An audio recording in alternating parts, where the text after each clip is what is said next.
With so many options, why choose Arizona State University? For me, the only online option was ASU because of the quality. Their faculty was really involved with their students and care about your personal journey. The dedication to my personal development from my professors, that's been extremely valuable to me. Earn your degree from the nation's most innovative university. Online. That's a degree better. Explore more than 300 undergraduate, graduate, and certificate programs at asuonline.asu.edu.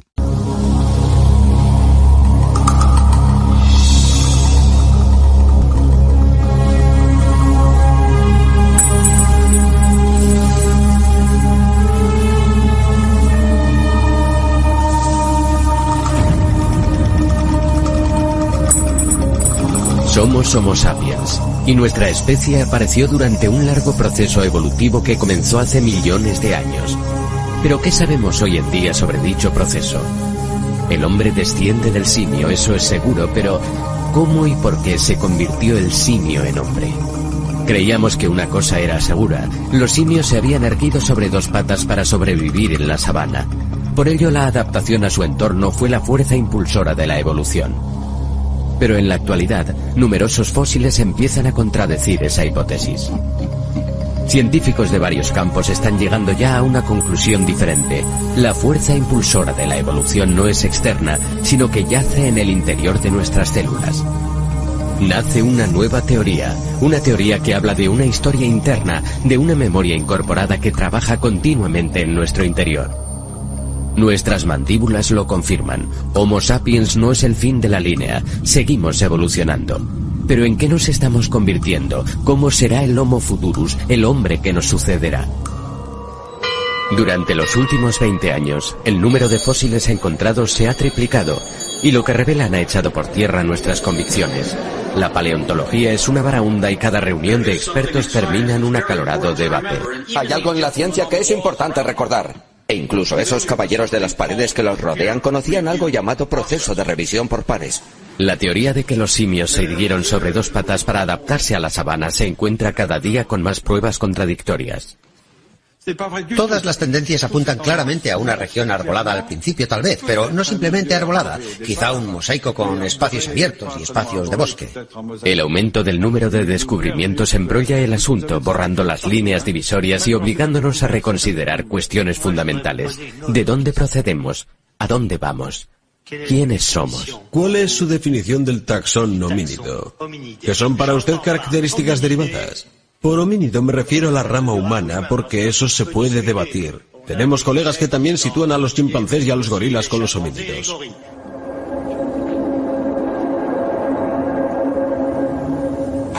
Las cuevas de Starkfontein se encuentran entre los emplazamientos más prolíficos de la Tierra. Aquí en 1997, Ron Clark descubrió uno de los fósiles que hizo que se tambalearan las teorías establecidas. A 12 metros de profundidad en el fondo de esta cueva había un esqueleto intacto de un antepasado que con el tiempo se había convertido en piedra. Se trataba de un individuo, un australopiteco, de hace unos 3.300.000 años aproximadamente, que vivía en un entorno de bosques y que, por algún motivo, se acercó demasiado a una entrada, a un hueco, que iba a dar a las profundidades de esta cueva, y no pudo salir.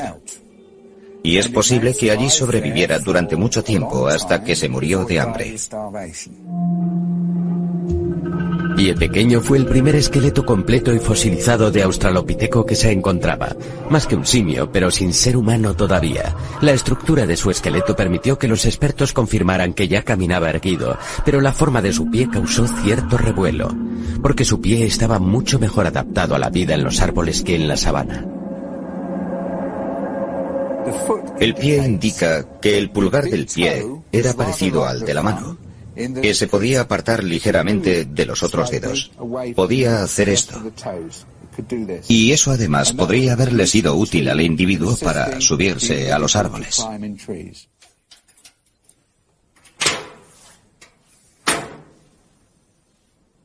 Philip Tobias, considerado uno de los pioneros de la paleontología moderna, ha dirigido personalmente las excavaciones de Starkfontein durante más de un cuarto de siglo. En su opinión, el pie de pie pequeño no es la única prueba de que aquel australopiteco vivía principalmente en el bosque. Si observamos todos los restos de los animales, las plantas y los homínidos de los emplazamientos sudafricanos, de los emplazamientos del este de África, nos apuntan a una comunidad de organismos vivos de una zona. Plantas y animales que no están adaptados a la sabana.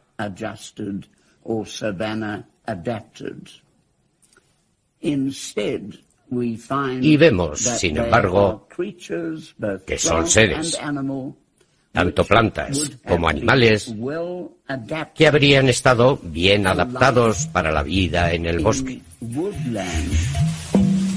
Por lo tanto, nuestros antepasados ya se erguían sobre dos patas cuando vivían en el bosque. Nadie se había atrevido a imaginar que fuera posible, porque aquel dato crucial destruía la hipótesis que había dominado las ideas sobre la hominización durante casi 30 años.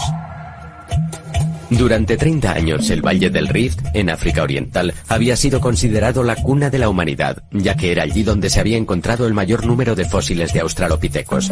Fue allí donde Donald Johanson e Yves Coppens descubrieron a Lucy en 1974. Entonces era ella nuestra antepasada erguida más antigua. La historia del lado este, o la hipótesis de la sabana, se convirtió en la teoría dominante. Mantenía que la aparición de una división en el gran Valle del Rift africano separó a los grandes simios en dos grupos. Uno se quedó en el oeste, en los bosques, pero en el este, el otro grupo se tuvo que adaptar a un nuevo entorno, la sabana. Para sobrevivir y ver a los depredadores, aquellos simios tuvieron que erguirse para mirar por encima de la hierba alta. Esta atractiva hipótesis mantenía que la evolución estaba impulsada por la adaptación al entorno, pero descubrimientos recientes han puesto en duda todo esto. La hipótesis de la sabana, que se había mantenido durante tanto tiempo y con la que me crié como estudiante, está muerta. La hipótesis de la sabana está pasada de moda. Abran esa ventana y tiren la hipótesis de la sabana. Ya no es sostenible. Y si ese no es el motivo por el que nos erguimos, si eso no lo explica, ¿dónde estamos? Hemos vuelto a la casilla 1.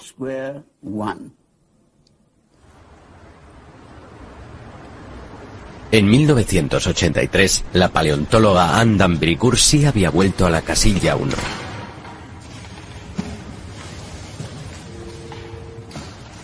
Al igual que muchos de sus colegas, había decidido escribir su disertación sobre la evolución de los maxilares de nuestros antepasados fosilizados.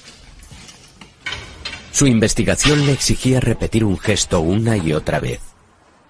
Un gesto aparentemente trivial, pero ello la llevó a un asombroso descubrimiento. Le estaba vuelta a los cráneos.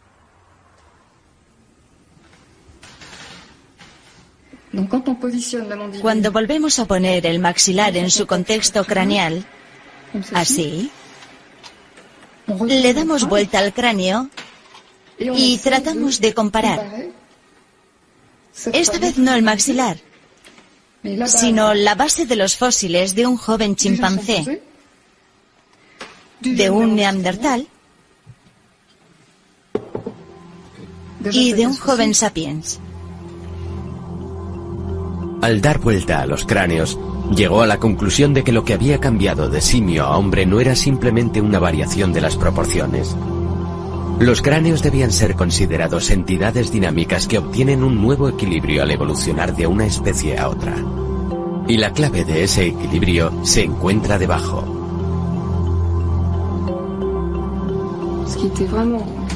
La innovación consistía en que al darnos cuenta de que si la mandíbula cambiaba, la forma de la cara también cambiaba.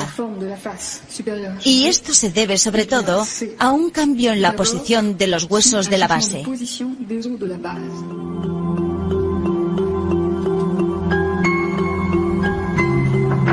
Entonces él ya no lo sabía, pero una ortodoncista se había dado cuenta de la misma cosa. Cuando los niños tienen los dientes mal alineados, ello se debe al desarrollo de todo el cráneo. ¿También trata a adultos? No, solo trato a niños. Poniéndoles aparatos que ejercen presión sobre la base del cráneo directamente, Marie-Joseph Deshaies puede restaurar el equilibrio y tienen mucho más éxito que alineando solamente los propios dientes. Tratamos a niños de 6 años e incluso a niños menores de 6 años porque nos pareció más sencillo intervenir a esa edad, intervenir directamente sobre el propio hueso, sobre su desarrollo. En Europa el 70% de los niños tienen problemas debido a tener dientes y mandíbula mal alineados. En los Estados Unidos el 80%, en Japón el 95%, un fenómeno en aumento pero que parece haber empezado en la Edad Media. Estos niños no son mutantes. Genéticamente son niños corrientes. Sus hijos, los míos. Nos estamos dando cuenta de que las malformaciones dentales son cada día más comunes en todo el mundo y se necesitan ortodoncistas en todas partes. Nos encontramos ante el hecho de que la forma de los maxilares y por lo tanto la de los huesos craneales todavía están evolucionando. Mientras una de estas pioneras estudiaba los maxilares de nuestros hijos y la otra los de nuestros antepasados, ambas descubrían el mismo fenómeno evolutivo. Cuando comparamos especies fosilizadas, sin siquiera tener en cuenta su clasificación, observamos que la forma siempre evoluciona en la misma dirección. En los primeros primates, la base craneal es plana. Luego, cuanto más nos acercamos a Homo sapiens, más se dobla hacia abajo. Y cuanto más se dobla hacia la base, más erguida está la especie correspondiente.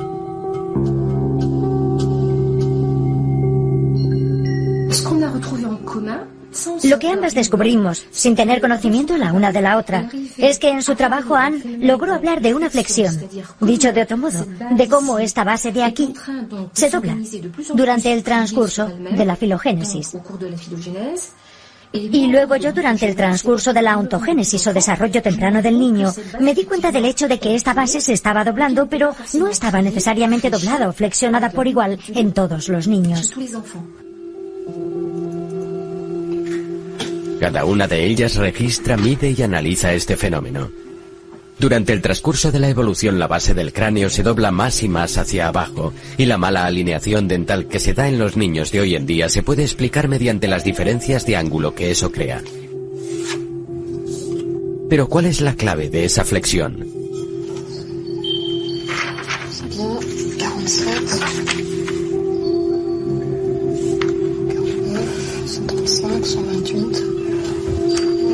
Ambas llegan a la misma conclusión. La base craneal, al igual que todo el cráneo, está dispuesta alrededor de un solo hueso, el esfenoide.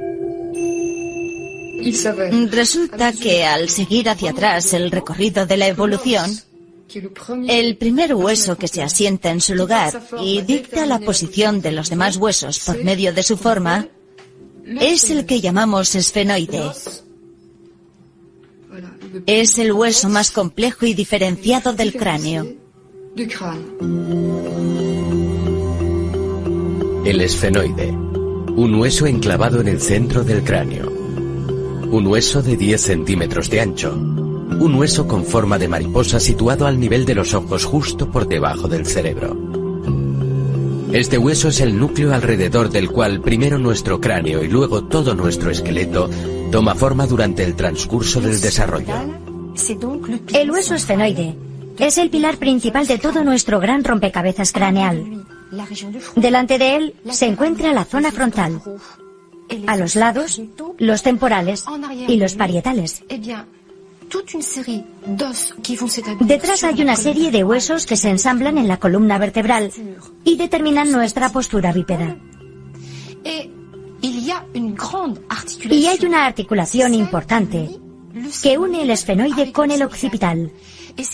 Dichas articulaciones se mueven en el acto de masticar. Se mueven y absorben todas las restricciones del bipedalismo.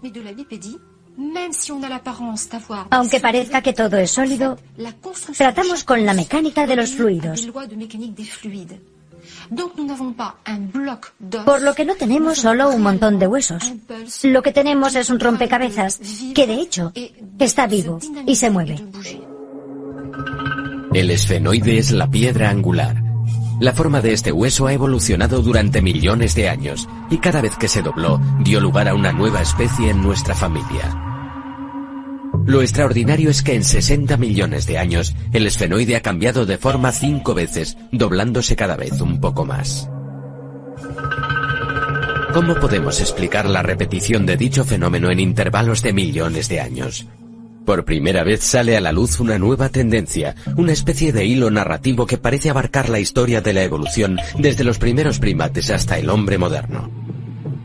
¿En qué momento del desarrollo individual encaja en su lugar este importante hueso?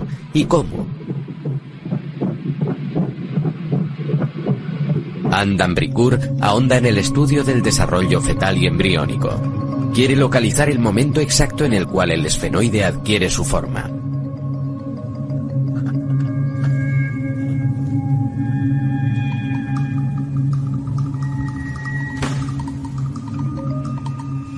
Remontándome a antes del periodo fetal y leyendo todo lo que se había escrito, descrito y publicado sobre la flexión de la base, conseguí localizar el momento en el que se forma el cráneo.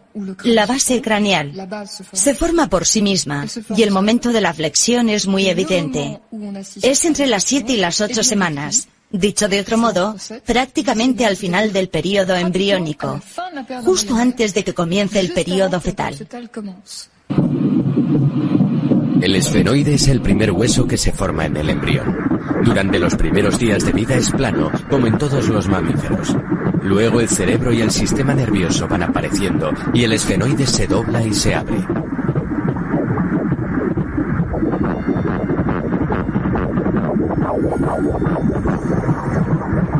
Estudiando el desarrollo de este hueso en distintas especies de primates, Anne d'Ambricourt descubrió esa misma flexión exactamente, aunque mucho menor en las otras especies que en el hombre. Como si fuera causada por la misma fuerza impulsora. Como si en algún lugar de nuestro interior hubiera una memoria de la especie, una memoria del camino que ha seguido la evolución. Es evidente que existe una memoria incorporada, ya que si no la hubiera, la importante flexión de la base no ocurriría. Si por alguna desgracia el esfenoide del embrión no se dobla, este es el aspecto del cráneo del niño. No es viable, evidentemente. El cerebro casi no está formado y la mandíbula es enorme, unas proporciones que recuerdan ostensiblemente las de cráneos arcaicos. No hay rotación en el occipital. No vemos que el esfenoide se haya doblado. Es muy característico. Es increíble. ¿Y el tamaño de la mandíbula? Sí, muy grande. Sobre todo el maxilar superior, un rasgo muy primitivo. Es muy característico. Es un interesante y breve resumen de la evolución humana. Si la memoria de este proceso ha sido pasada durante millones de años, tiene que existir en algún lugar del interior de nuestras células. La fuerza impulsora de nuestra evolución no es algo exterior. Parece haber una lógica incorporada. De hecho, nuestro proceso evolutivo es una historia interna que ha guiado a nuestros antepasados de hace 60 millones de años hacia el hombre de hoy y ya nos está guiando hacia el hombre de mañana. Es una historia interna invariable. El exterior solo entra en juego después, de un modo secundario. Entonces es evidente que lo que surge de este nuevo enfoque, tras 20 y tantos años, es que aunque el entorno puede jugar un papel, es insuficiente.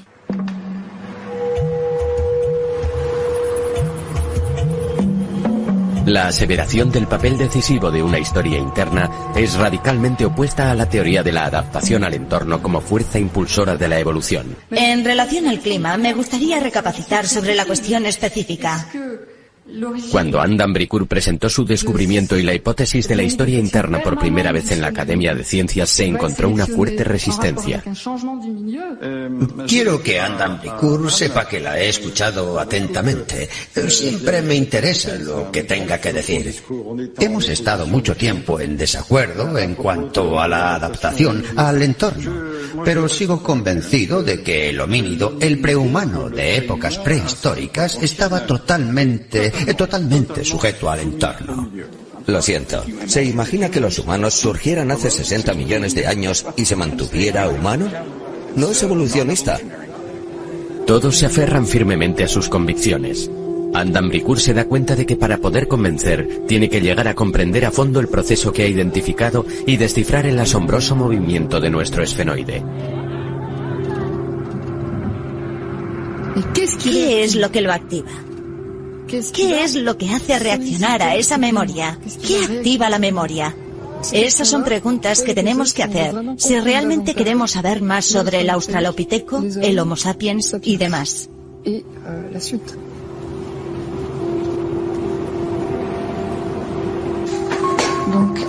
Adam Bricourt está recopilando mediciones para tratar de encontrar la fórmula matemática que explique la flexión de la base craneal en el transcurso de millones de años. Está intentando localizar los momentos sucesivos de la evolución homínida en los que rotó el esfenoide. Las alas del esfenoide y las alas más grandes que van hacia los lados. Profesor Tobias. Bienvenida, bienvenida. Me alegro mucho de volverlo a ver. Me encanta verla. Bienvenida, bienvenida a Johannesburgo. Gracias. Y a la Universidad de Witwatersrand. Philip Tobias siempre ha apoyado a Anne y la ha animado en su trabajo. Unos hermosos fósiles. Hoy le ha concedido acceso a toda su colección, un tesoro poco común, fruto de toda una vida de investigación. Esa hermosa superficie de ahí. Tu condilo es convexo, no cóncavo. Sí. Ese condilo es muy grande para un homínido primitivo. Sobre esta mesa se encuentran 3,5 millones de años de nuestra historia. Fósiles de homínidos a los que Anne puede dar vuelta y examinar con libertad para medir la flexión de su base. Es como hacer un rompecabezas. Ha avanzado mucho desde aquellos tiempos. Y si me permite que se lo diga, todavía le queda mucho camino. Tuvo que dedicar 10 años a investigar por todo el globo para poder describir con exactitud las transformaciones del esfenoide a lo largo del tiempo. Pero lo que descubrió confirmó su corazonada. La evolución homínida no ocurrió gradualmente, sino en grandes etapas. Los periodos de estabilidad entre cada flexión de la base se acortaban progresivamente, y cada vez que el esfenoide continuaba su movimiento, se daba un nuevo paso en el proceso de hominización. La historia contada por las sucesivas flexiones del esfenoide es la historia de las grandes mutaciones que condujeron al hombre. Esta es nuestra historia. Y aquí tenemos la asombrosa historia de los mamíferos. La base del cráneo es plana. Luego empieza a doblarse y parece no poder detenerse una vez que el proceso ha comenzado.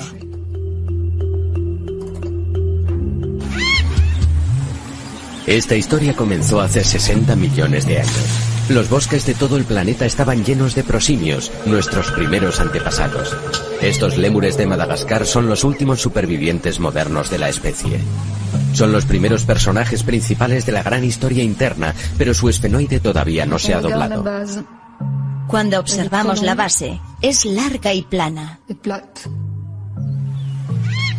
Estos prosimios ya tenían algo en común con nosotros, una rudimentaria versión de nuestra mano, con un pulgar que millones de años después sería indispensable para el hombre.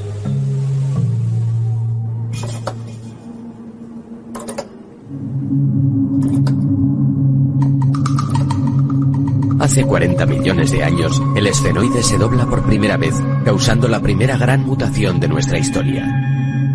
Este fenómeno no se observa en ninguna otra familia importante aparte de la nuestra. Lo que vemos inmediatamente es que la base del cráneo deja de ser plana. En los simios hay una ligera flexión en la base. Esto marca la aparición de los monos, cientos de especies que durante 40 millones de años han poblado los bosques de todo el planeta. Esta mutación, al igual que las posteriores, trajo consigo nuevas facultades. Y con ella los ojos han cambiado de posición para mirar al frente directamente, haciendo posible la estereoscopia. Este es un momento crucial. El tiempo parece contraerse. Las grandes mutaciones de la hominización empiezan a sucederse más y más próximas en el tiempo, como si un reloj interno empezase a correr cada vez con mayor rapidez. Por segunda vez presenciamos una deformación del esfenoide. Todo el cráneo se desarrolla alrededor de una base que está más flexionada, y el cerebro se vuelve más complejo, y la cara menos prognata. Esta es la aparición de los grandes simios. Ellos también pueblan todo el planeta. Hubo docenas de especies, aunque solo 4 han sobrevivido hasta nuestra era: chimpancés, gorilas, orangutanes y bonobos. En la actualidad son nuestros parientes más cercanos. Compartimos con ellos más del 98% de nuestros genes. La flexión de su esfenoide permitió el desarrollo de un cerebro más complejo. Emplean herramientas, son capaces de pensar estratégicamente y muestran indicios de conciencia, así como cierto sentido del humor. Pueden ser el principio, el primer indicio rudimentario de que una proclividad o capacidad cultural está anunciando su presencia.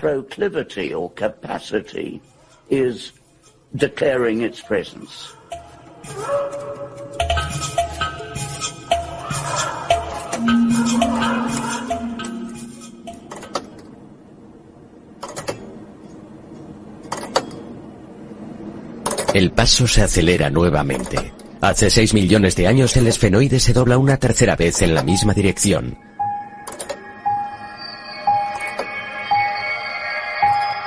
Es la aparición del australopiteco. Ya no es un simio, pero tampoco es humano todavía. Nunca ponen peso sobre sus extremidades delanteras, al contrario de los grandes simios.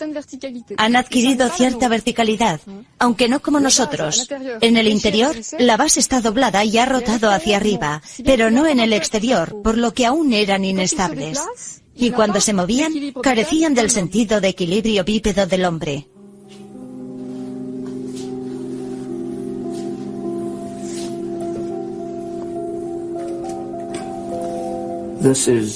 Este es el famoso niño pequeño. Tenemos la hermosa cara.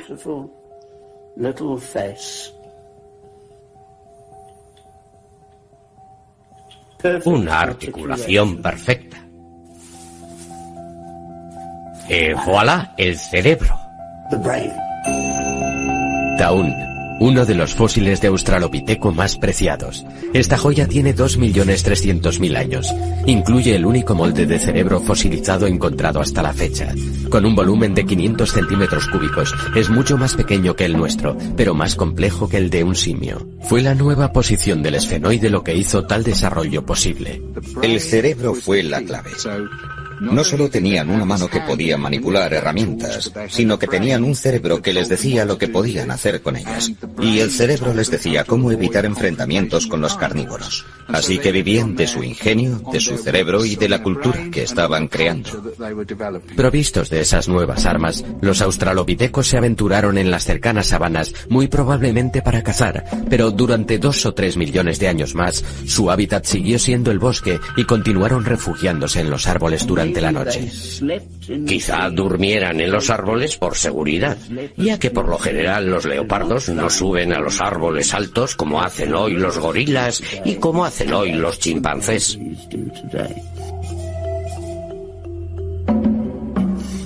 Eso parece ser un nuevo tipo de paradigma para la verticalidad. Por lo que antes de bajar a tierra ya estaban hasta cierto grado erguidos, verticales, y habían desarrollado nuevos rasgos homínidos que les permitían verticalidad y caminar y correr sobre 2 piernas.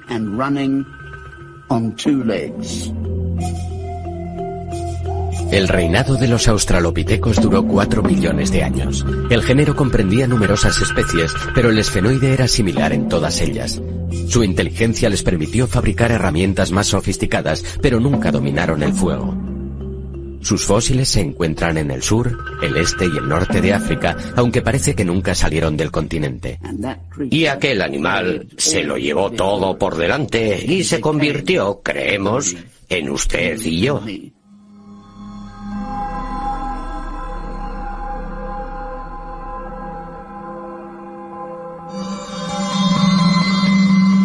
Hace 2 millones de años hubo una cuarta contracción del tiempo. El esfenoide se dobló y nuestros antepasados se enderezaron más todavía. Es la aparición de aquellos que llamamos Homo, una denominación que engloba varias especies bautizadas en cada descubrimiento sucesivo: Ergaster, habilis, erectus. Pero todos presentan una flexión similar del esfenoide. Tienen la pelvis diferente. Las proporciones de las extremidades son distintas. El hombre es un caminante, un corredor, nuevo equilibrio bípedo, nuevo desarrollo psicomotor y, una vez más, la misma pauta. La base craneal tiene un esfenoide que ha rotado más todavía. Lo que cambia con la primera aparición del Homo es la aparición del lenguaje.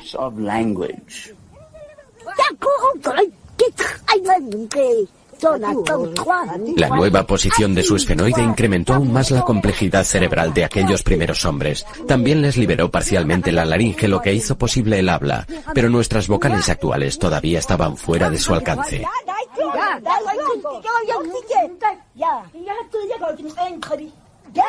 Estas mujeres son los últimos hablantes de Khoisan, uno de los lenguajes de los Bushmen. Fonéticamente es uno de los lenguajes más ricos del mundo. Comprende todos los sonidos que utilizamos y también incluye los que utilizaron los primeros hombres. Tienen todo un sistema muy desarrollado de clics hechos con la boca y la lengua que entonces sustituían a las vocales. Tienen el clic dental, el clic lateral, el alveopalatal, el palatal y el bilabial, específico de este lenguaje. Antes de haber desarrollado la laringe por completo, utilizábamos la lengua para hacer clic con los dientes, con el paladar, en los lados de la boca, y para eso no se precisaban vocales. En un lenguaje bastante primitivo, se podían hacer distinciones empleando esos sonidos contrastados.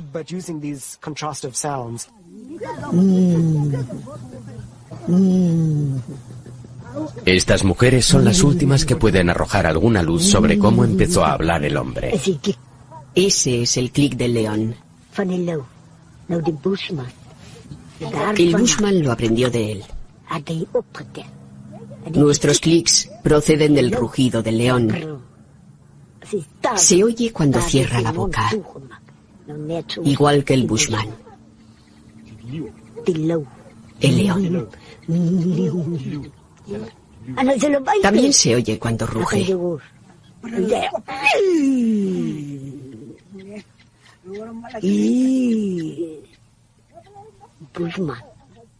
El Bushman también escucha cómo cotorrean las aves. Dicen, ahí están, ahí están.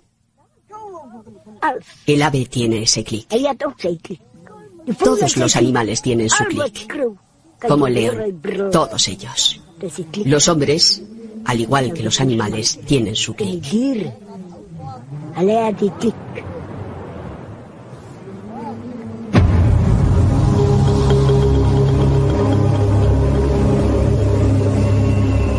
Dotado de lenguaje y pensamiento complejo, siendo un buen tallador y capaz de cazar grandes animales, el hombre sigue los cursos de agua y sale del continente africano por primera vez. Se dispone a conquistar el planeta.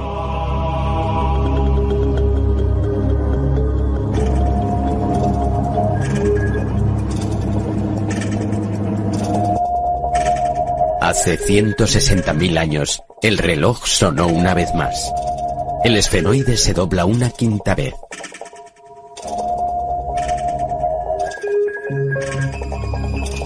El cerebro se vuelve más complejo.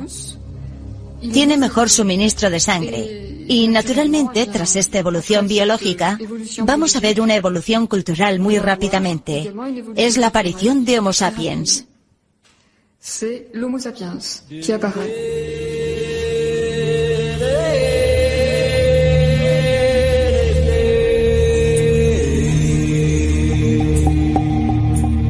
es la llegada del pensamiento abstracto.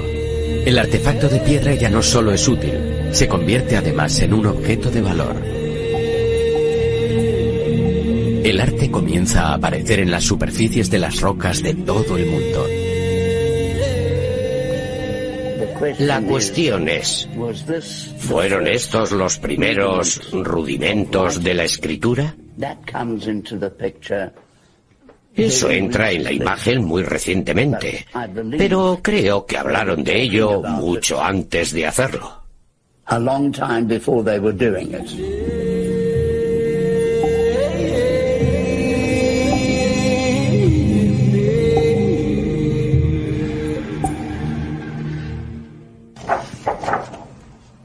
Lo extraordinario del descubrimiento de Adam Bricoeur es que en modo alguno cuestiona la clasificación tradicional de los fósiles.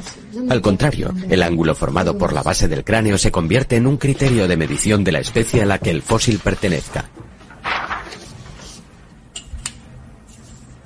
Por ejemplo, nos permite dar respuesta al dilema creado por Toumaï, un cráneo fosilizado de más de 6 millones de años, considerado como el miembro más antiguo de la familia humana.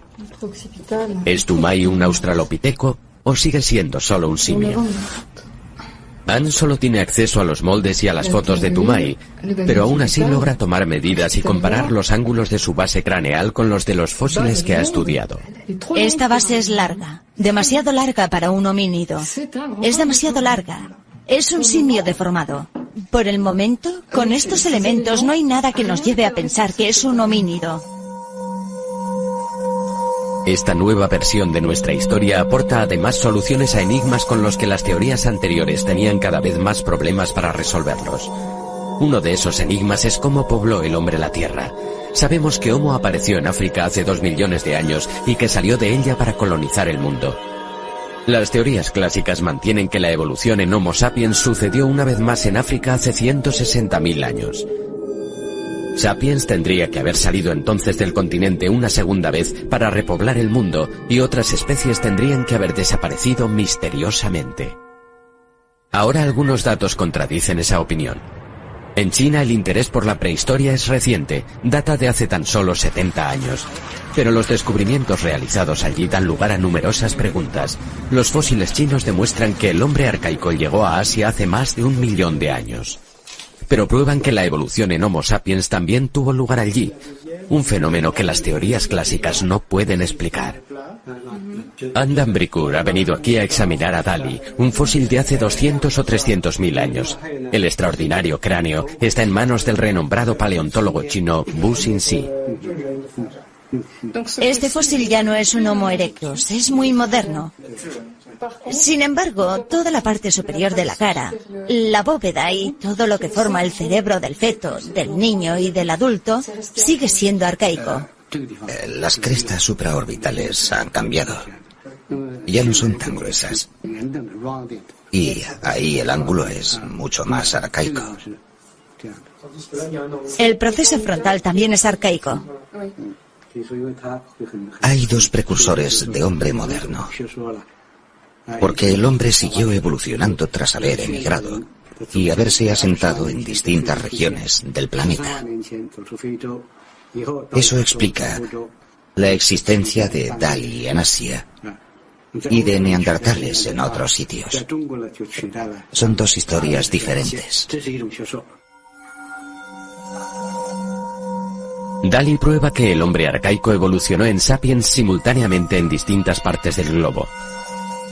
¿Puede esto significar que no hubo solo una, sino varias cunas de la humanidad moderna?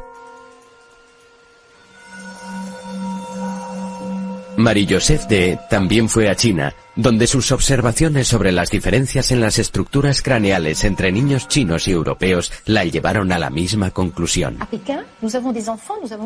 En Beijing vimos a niños mayores que parecían haber tenido la misma malformación, pero habían sido tratados en un tiempo récord.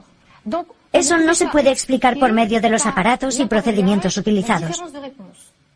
Lo más probable es que haya alguna diferencia en la estructura craneal y el desarrollo haya facilitado el tratamiento.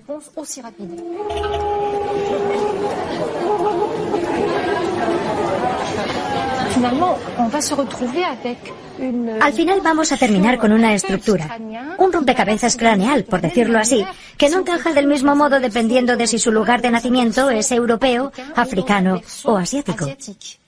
En mi opinión, será a través del estudio de niños actuales como llegaremos a comprender cómo estuvieron organizados los distintos lugares de origen de la humanidad.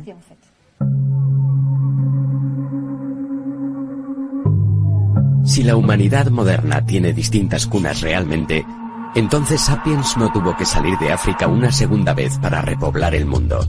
Esta hipótesis cambia por completo el mapa de cómo poblaron los humanos el mundo. De hecho, Homo salió de África hace 2 millones de años, pero luego evolucionó en distintas regiones del planeta donde surgió un creciente número de especies. Algunas de ellas, como Neandertal en Europa o el Sinanthropos en Asia, se extinguieron sin dejar descendencia, pero otras en África y Asia simultáneamente dieron origen a los humanos modernos.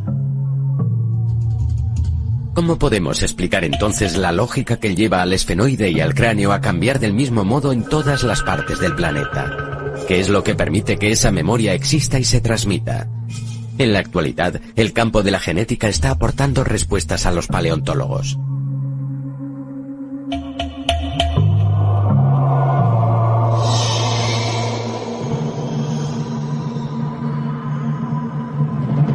Hay una causa repetitiva. Y esa causa es genética, lo que significa que está programada, es hereditaria, podemos localizarla, está conservada, es interna, es transmisible. Es evidente que la estructura cerebral y la contracción facial están controlados indudablemente por genes reguladores, o genes arquitectos, genes OX, o genes homeobox, como los llaman, que son genes que regulan y controlan el desarrollo embriológico individual.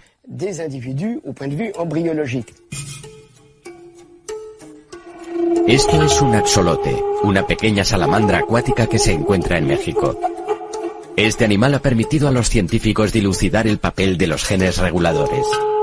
Inyectándole una hormona que estimula uno de sus genes en concreto, el desarrollo del axolote se puede alterar significativamente. Al cabo de unos días, las branquias que tiene a ambos lados de la cabeza empiezan a encoger. Y encogen un poco más. Luego desaparecen. Y el axolote abandona el agua. Se ha convertido en un animal terrestre equipado con un par de pulmones. No hace falta 1 millón de mutaciones. La mutación de solo 2 o 4 genes reguladores puede cambiar la estructura de un organismo por completo. De este modo, la mutación de unos cuantos genes basta para explicar las espectaculares diferencias morfológicas que nos distinguen de los simios, a pesar del hecho de que compartamos el 98% de nuestros genes. Dicho de otro modo, las mutaciones que ocurren al principio del desarrollo son extremadamente importantes. Una mutación que ocurre en ese momento puede cambiar el programa de la vida.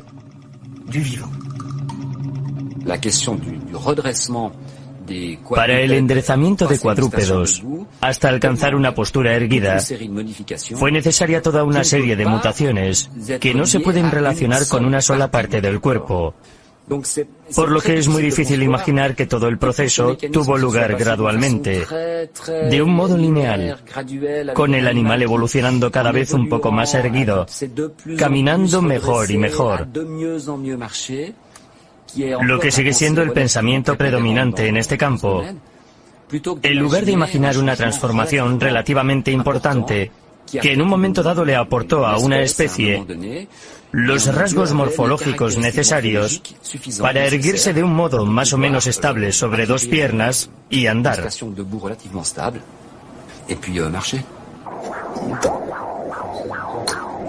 Estos recientes descubrimientos en el campo de la genética reafirman la hipótesis de la evolución humana a través de las grandes mutaciones, los pasos que Adam Bricourt está midiendo con las sucesivas flexiones del esfenoide. Pero ¿y la lógica incorporada a este proceso? La programación de dicha lógica incorporada es como una cinta que hay que reproducir de un modo u otro y que es transmitida de padres a hijos y que existe en cada una de nuestras células. Es nuestro ADN.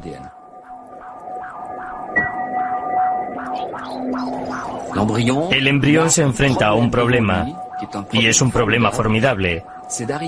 Y es llegar al final sin saber qué es lo que va a pasar y sin saber qué hay al final. Es una máquina que se pone en marcha, que se activa a sí misma y que pasa por distintas fases que dan lugar a otras y que siguen una especie de lógica, como un canal que siempre nos lleva al mismo lugar, ya que la solución de esta ecuación es relativamente única. Si en un momento cometemos un error, todo ha terminado. En el plano evolutivo, esto puede ser lo que les ocurrió a los neandertales. Pertenecían a una especie humana distinta que cohabitó Europa con nuestros antepasados humanos hace 30.000 años. Pero desaparecieron sin dejar descendiente alguno. Una teoría reciente propone que su cerebro era demasiado grande en relación a su estructura craneal y a su metabolismo. Tal vez no eran la solución adecuada. Tenemos las mismas pautas básicas durante toda la evolución. Más especies desaparecen, se extinguen. Son incapaces de sobrevivir a los dramáticos cambios climáticos y ecológicos que aquellas que poseen las mutaciones apropiadas, que son las que sobreviven. La evolución es la excepción. La extinción es la regla.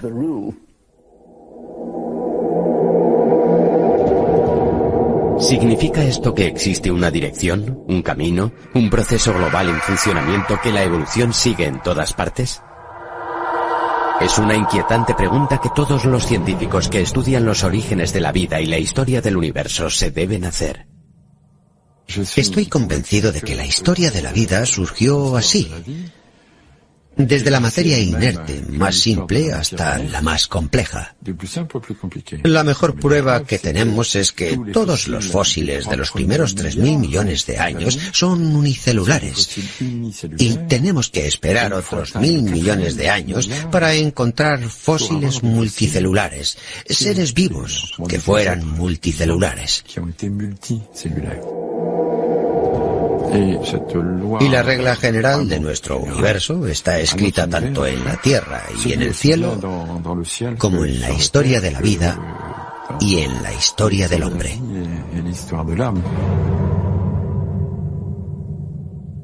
Por lo tanto, hay leyes generales como la de la complejidad creciente que regulan el universo de la vida y la materia. Leyes observables e inexplicables hasta el momento y que determinan la historia humana, así como la de nuestro universo. Según dichas leyes, nuestro esfenoide volverá a inclinarse un día dando a luz al hombre que nos sucederá.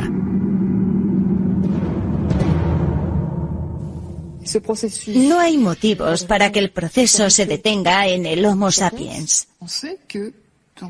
Tenemos motivos para creer que dentro de varios miles de años, las distintas poblaciones evolucionarán simultáneamente, al mismo tiempo.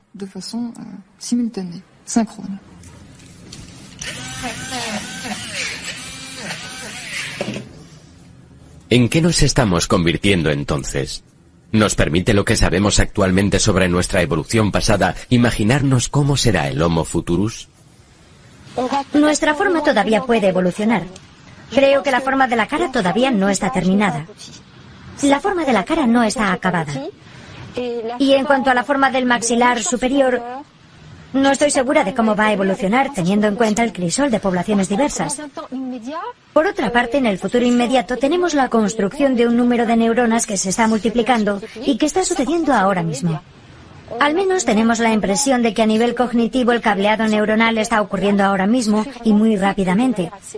Por lo que la evolución cognitiva en los niños jóvenes, la evolución neuronal, es algo de lo que podemos estar seguros ahora mismo. Está muy cerca. Es imposible saber cuándo volverá a rotar nuestro esfenoide. Pero ¿cómo no vamos a pensar que los cambios actuales de nuestro cráneo pueden ser los precursores de nuestra siguiente gran mutación? La tendencia que empezó hace 5 millones de años, el aumento de capacidad craneal, la retracción de la cara, el redondeado del cráneo posterior, la reducción de los maxilares, es una tendencia que comenzaron, que continúan y que continuarán. Dentro de 1 millón de años, si la Tierra no ha volado por los aires, tendremos el cráneo muy alto y muy redondo con maxilares muy pequeños.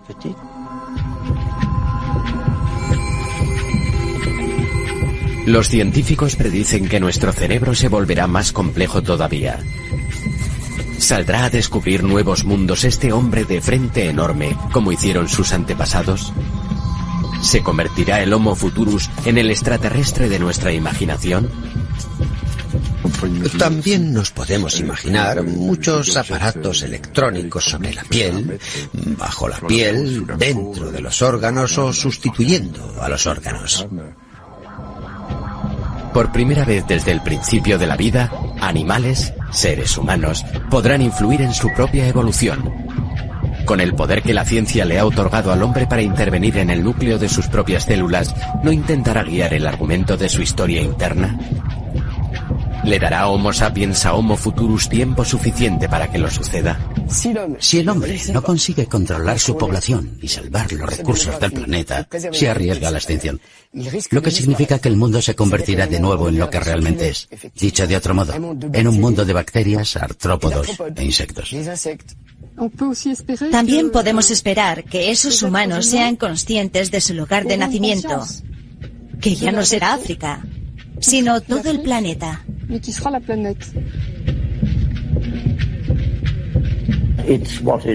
Es lo que haga con ese cerebro lo que será importante para su supervivencia y adaptación.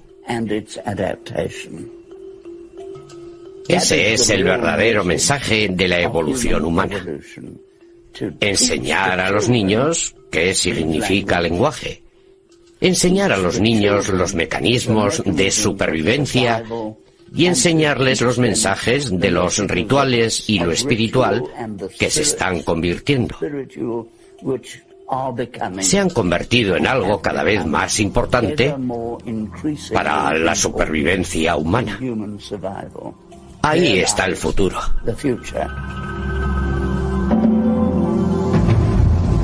Somos Homo sapiens.